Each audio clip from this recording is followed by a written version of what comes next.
What up, JP Nation? This your boy JP, and today we are reacting to Larry Bird vs. Magic Johnson, the greatest rivalry in sports history by Non-Stop Sports. So let's go ahead and get into the video. You can't talk about Magic Johnson's career without mentioning Larry Bird, and vice versa. They were two of the best and most successful players in the 80s. Their rivalry saved the NBA from going bankrupt, shutting down. We'll talk about how their relationship started, how they drove each other crazy, and how they formed the most iconic rivalry in sports history. Growing up. See, I like how he just starts off the video with just telling you what this video is about and going from beginnings to how they started the rivalry and how the rivalry goes and then how it ended. So I like this so far that he's giving us a warm-up of intro of this rivalry. Now, sports history, that's kind of pushing it a bit, because, Red Sox, Yankees, you had Ali versus Frazier, if you want to say basketball history, then I wouldn't have a problem with it. But sports history, you kind of pushing it because there's so many other rivalries. Ohio State, Michigan, for example. But like I said, let's go ahead and get into this video right here.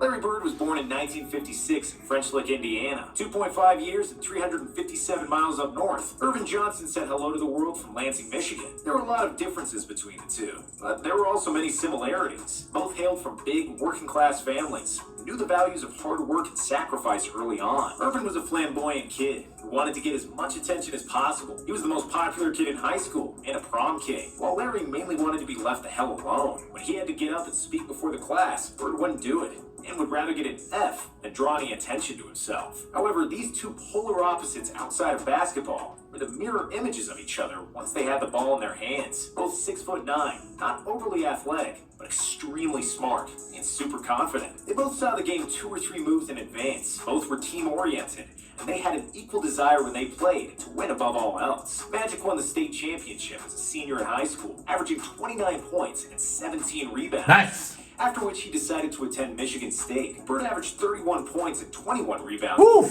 Wow. He got the scholarship from the Indiana Hoosiers. Coached by Bobby Knight, the Hoosiers were one of the country's most successful and famous collegiate basketball programs. However, Bird lasted only 24 days at Indiana University. More than 30,000 people at campus, and less than $100 in his pockets were too overwhelming for a hick from French Lick. So Larry returned home to a town of 2,000 inhabitants and became a garbage man. He drove the garbage truck, painted park benches, cut grass, fixed what needed to be fixed. His mom didn't speak to him for months because he ran away from a college scholarship. And after a year of picking up garbage, Larry decided to return to the university. However, he opted to go to a much smaller Indiana State, which was much more suited for his social skills at the time. While the Hoosiers won their 3rd NCAA title in 1976, Indiana State had never even reached the NCAA tournament. However, that would soon change with Larry Bird on the team. Bird averaged 30 points, 13 rebounds, and 5 assists per game busy. And led them to an 81-13 record during his tenure. In his senior year, Indiana State reached the NCAA tournament for the first time and did so in a spectacular fashion, with Bird dominating the college ranks. Indiana State got off to a 33-0 record. It's the NCAA finals against Michigan State and their sophomore point guard, Magic Johnson. First meeting, 1979 championship game in the NBA draft. The first time Magic found out about Larry was from Sports Illustrated, which had a story about the best college player in the country. But he soon got to see for himself if that was true, because both Magic and Larry were selected to represent Team USA in the 1978 World Invitational Tournament. Larry and Magic were the best players on the court, trading behind-the-back passes and treating each other with no-look assists. They had instant chemistry on the court. Nice. Not so much, as Larry wasn't the most talkative person on the planet, as you can probably imagine. However, before the NCAA Finals in 1979, Magic still wanted to greet Larry and shake his hand before the game, because after all, they were teammates on the USA team less than a year ago. But Larry wasn't interested. He shook Magic, and their rivalry officially began. The 1979 NCAA Finals was the most watched NCAA Finals in history at the time, and it's still the most watched NCAA game ever to this day. The small school that had never reached the tournament was undefeated throughout the season, and an unathletic blonde guy made them the most talked about team in the country. The other school was led by a 6'9" point guard, which was never seen before. One was black, one white. One was outgoing and smiled for the reporters. One was shy and and gave short one-sentence answers. They were the polar opposites from the outside, but their games were so similar, and that's what wrote the narrative and brought national attention. When That's the beauty of it. Two guys guarded Bird the entire game, and he struggled to get an inch of free space. Larry knew he had to score 40 for his team to beat the favorite Michigan State. However, Bird had a bad shooting night. Yeah, he did. 14 of his 21 shots, and Michigan State won by 11. Bird always says that it's the toughest loss of his career. After the NCAA finals, both Magic and Bird turned pro. The Lakers selected Magic with the first overall pick in the 1979 draft. Bird was picked 6th by the Celtics in 1978, and that was the last year a player could still stay in college after getting drafted. NBA saviors. By the end of the 70s, the NBA was in big trouble. TV ratings were down, attendance was low, and there was very little buzz around the league and its players. Yeah, like before Magic and Bird came into the NBA and brought it back from where it was, like it was on tape delay, like the games were recorded and then we watched it on TV and they already played earlier that day. You had really great NBA players. You know, Kareem was the best NBA player at that time, but he was against the media, and the media didn't like him. So you needed like some breath of fresh air. You need something, to boost up the NBA and everything. And that's what Magic and Bird did with their skills and everything. And Devin Stern coming into the league as commissioner in '84 and started marketing the players and focus on Magic and Bird. They probably gonna talk about that later on. That saved the NBA and Michael Jordan going global, and the game's getting bigger and bigger and bigger and bigger each year. But you gotta give props to Magic and Bird because, like I said, like the NBA was just like it was still good to watch, but like it was just not giving you like eye-popping television that people are looking for too as well. And a lot of players were doing things outside like drugs and everything at that time that it had just like a bad image. It needed to get cleaned up and everything. So out of the top 10 most watched basketball games in the 70s, 9 were college games. Wow. Delays were the norm for the NBA. Drugs were a big issue. The level of basketball wasn't that great, and fights between players happened on the regular. The overall image of the league was terrible. Yes. Sponsorships were hard to come by, and the league nearly collapsed by the end of the 70s. However, when Bird and Magic came to the NBA in 1979, they brought the hype that surrounded them in college. Yep. They both made the All-Star team as rookies and transformed their teams into title contenders. Crazy. The Celtics improved their win total by 32 games from the year before Bird and finished first in the Eastern Conference. Wow. Magic's Lakers were first in the West, and the teams were destined to clash in the finals. But the Sixers spoiled another Bird and Magic duel. On the morning of the deciding Game 6 of the finals, the news came that Larry Bird won Rookie of the Year with 63 votes, compared to just 3 votes for the second-place Johnson. Magic was pissed, and he'd go on to pour 42 points and 15 rebounds in the deciding Game 6, bringing Los Angeles their first title after 8 years and securing... Yes, that was a great game by Magic Johnson, but Kareem Abdul-Jabbar was the MVP that year and was just dominating in the playoffs and in the finals too until he got hurt, with that ankle injury, and then Magic played center and scored 42 points, 15 rebounds, 7 assists, like crazy. Jamal Wilkes with 38 points. So, but this is just focused on Larry Bird and Magic Johnson. So I like how they're just focused on just Magic Johnson and Larry Bird and not bring anyone else into it though. But yeah, Kareem could have won that Finals MVP, but he got hurt and Magic came at center and put on a show in Game 6. The Finals MVP trophy. When he saw that Magic won another title, Bird was furious. And that's just who these guys were and how they behaved, envious of each other's accomplishments and maniacally driven to elevate their play. Whenever the season schedule came out, I would circle the 2 games with Boston. Those were the 2 games more important than the other 80, Magic Johnson said. I read the newspaper every day during the season. I was only interested in one thing. What numbers did Magic Johnson have last night? Said Larry Bird. In 1981, Bird won his maiden title with the Celtics. And in 1982, Magic won another one with the Lakers. After that, the league was essentially Bird and Magic, and than everybody else. TV doubleheaders always feature the Lakers and the Celtics against whomever they happen to be playing. From 79 to 84, the NBA's TV ratings rose significantly. Attendance jumped 42% from 1979 to 89, easily the biggest gain among the 4 major American sports. While some credit has to go to David Stern and some to Michael Jordan, the main reason for the NBA's rise has to do with Bird and Magic. They were 2 phenomenal players who got drafted to the most iconic franchises. They embodied the drama of American race relations, but did nothing to stir up the hatred themselves. Finals clashes.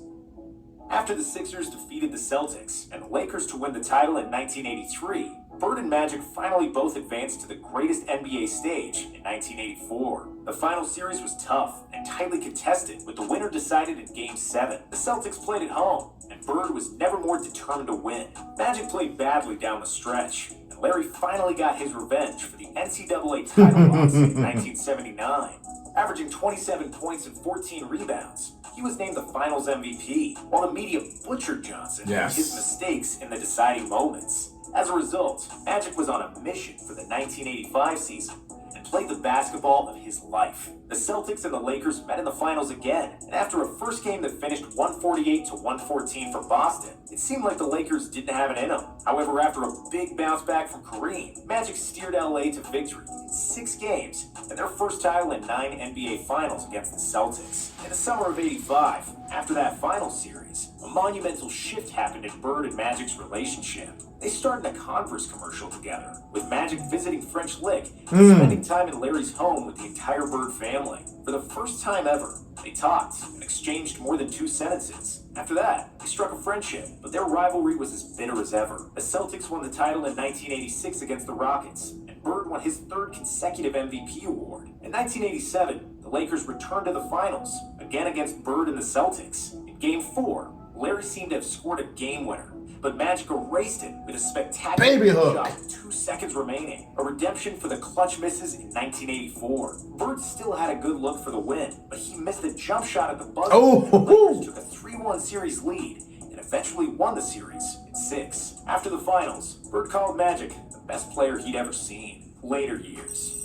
As Magic soared and won another title in 1988, Bird was breaking down. He injured his back while chopping wood in French Lick in 1985. The injury worsened every season. He missed almost the entire 1989 season with a torn Achilles. When he came back, he needed nearly 3 hours of preparation and spinal adjustments to play basketball. He was under enormous pain, and it was hard for him to walk, let alone play. But being a tough SOB that he was, he stuck around until 1992, even though he should have probably retired in 1988. Magic kept winning MVPs by the turn of the decade, and the Lakers kept making the NBA Finals. However, they couldn't defeat the Pistons in 1989 and the Bulls in 1991 to claim the title. Before the 1992 season had started, Magic received terrible news. He contracted HIV and subsequently retired from the NBA. Bird was in shock, and he immediately called Magic. Johnson confirmed that the news was true, and he later said that the call from Bird meant the world for him because he realized how much affection Larry really had for him, despite their rivalry.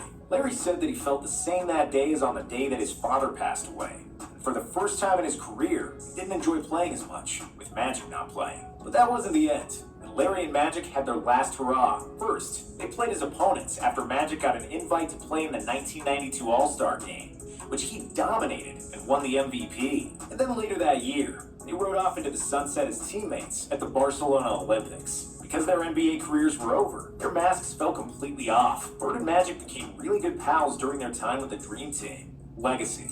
Magic and Bird played against each other 37 times in their NBA careers. And Johnson won 22 of those games, compared to Bird's 15. When it comes to trophies, it was 8 finals, 5 titles, and 3 MVPs for Magic, and 5 finals, 3 titles, and 3 MVPs for Bird. In the end, Magic won more hardware, but Bird was likely a more complete player because he was a better shooter, especially early on. Both players worked extremely hard to outplay the other and were each other's biggest motivation. Their rivalry was the biggest storyline in the 80s, and it saved the NBA. They desperately needed saviors. In 2010, Larry and Magic wrote a book together, and in 2019, they got the NBA Lifetime Achievement Award together. Even though they are still polar opposites, Larry and Magic always seem to be intertwined and go together like peanut butter and jelly.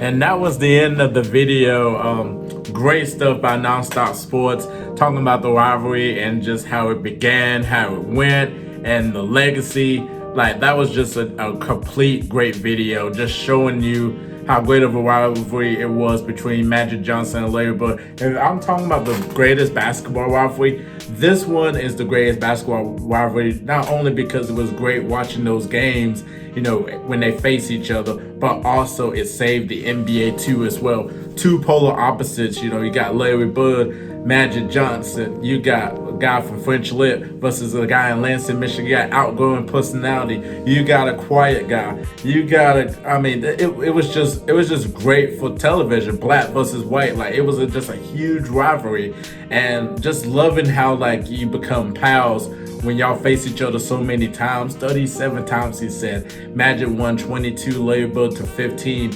And each year in the 80s, it was either the Lakers or the Celtics making the NBA Finals. But what I really love about this rivalry is that when they first came into the league, like, they cared about winning more than just trying to go into accomplishments. They were trying to get to the finals and win a championship. So much respect to the greatness of Larry Bird and Magic Johnson, both great players. Like, you can make an all-time starting five, and you could heal Magic Johnson at point guard. You could probably heal Larry Bird at small forward. So, I mean, it was just a great rivalry, and I'm just glad we lived it right here in this video. So definitely comment down below, tell me your thoughts about this rivalry. Is this the greatest rivalry of all time in sports history or basketball history? Just let me know in the comments down below. Definitely subscribe to ItzJustJP for more basketball content. Please comment down below and tell me what you want me to react to next. Click the notification bell and you will know when my next upload is. On the way to 2,000 subscribers. Thank you all so much for the love and the feedback. I'm JP, and we out of here. Peace.